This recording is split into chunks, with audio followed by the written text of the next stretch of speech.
Dans cette vidéo, je vais vous montrer une autre méthode extrêmement puissante pour résoudre n'importe quel problème de régression. Cette méthode, c'est la méthode des équations normales. C'est parti.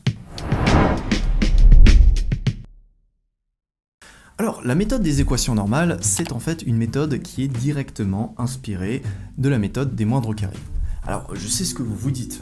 Ouais, la méthode des moindres carrés, enfin, c'est un petit peu simpliste. Je l'ai étudié au lycée, ça permet juste de, je sais pas moi, calculer la hausse du prix du petit pain à la boulangerie. Eh bien, en fait, elle a beau être très simple, cette méthode, elle est aussi très puissante. Ce qui fait qu'elle est extrêmement élégante. En fait, pour la petite histoire, en 1801, il y a un astronome italien du nom de Giuseppe Piazzi qui avait découvert un astéroïde du nom de Cérès. Alors il a pu suivre et relever la position de ce satellite pendant plusieurs semaines, puis il l'a perdu de vue.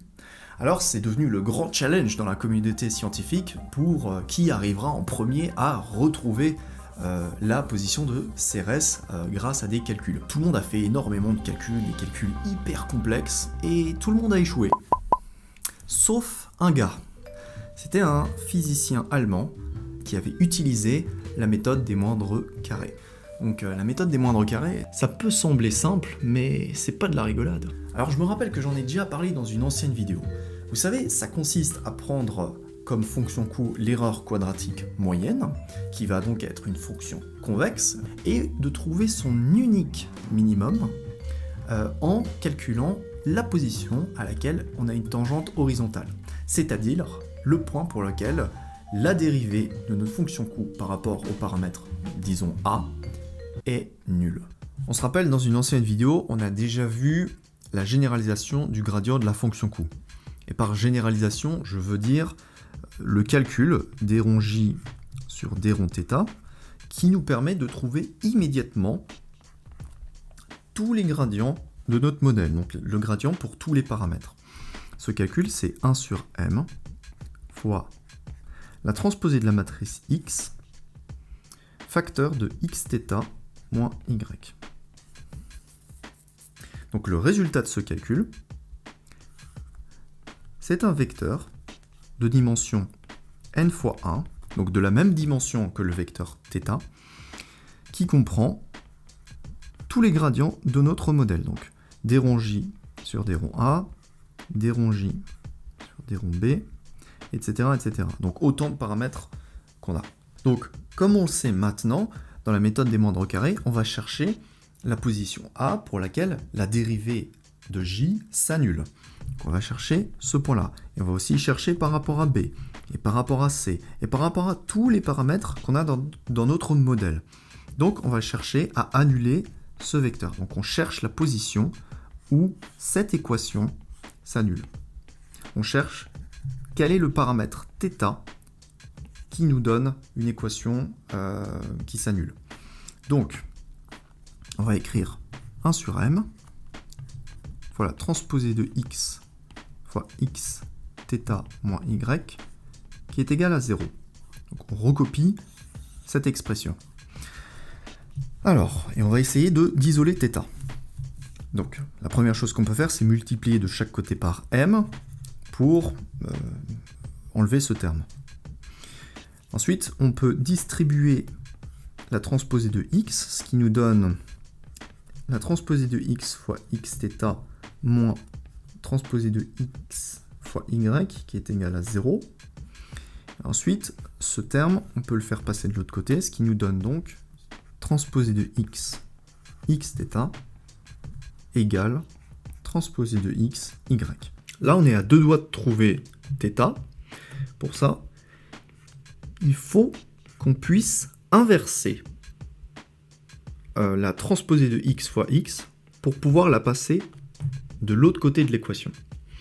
Et la bonne nouvelle, c'est que cette matrice, qui est donc une matrice n fois n, on peut l'inverser la majorité du temps dans les problèmes de data science. Les seuls cas dans lesquels vous ne pourrez pas inverser cette matrice, c'est lorsque vous avez certaines variables dans votre dataset qui sont des combinaisons linéaires parfaites d'autres variables du dataset. Donc, si vous ne vous trouvez pas dans ce cas de figure, vous pouvez inverser cette matrice et vous obtenez donc les équations normales que voici. L'inverse de la transposée de x fois x fois la transposée de x fois y. Et voici la formule qui vous permet de trouver les paramètres de votre modèle qui assurent le point minimum sur votre fonction coût, c'est-à-dire le modèle optimal. Et cette équation, elle est magique, parce qu'il suffit de fournir les données qu'on a dans notre dataset sous la forme de la matrice X et du vecteur Y. On les donne dans cette équation et boum, c'est parfait. On trouve le vecteur qui nous donne les paramètres optimaux, le meilleur modèle que vous aurez. Voilà donc la méthode des équations normales. Avec cette simple formule, vous arrivez à trouver le paramètre θ idéal, celui qui rentre le mieux dans votre nuage de points. C'est même plus puissant que la méthode de la descente de gradient. Alors vous pourriez vous dire pourquoi j'utiliserais la méthode de la descente de gradient plutôt que la méthode des équations normales. Eh bien en fait la méthode des équations normales a un gros désavantage. Elle implique d'inverser une matrice m fois m. Et cette matrice, quand on a des millions d'exemples dans notre dataset, ça nous donne une matrice avec des millions de lignes et des millions de colonnes.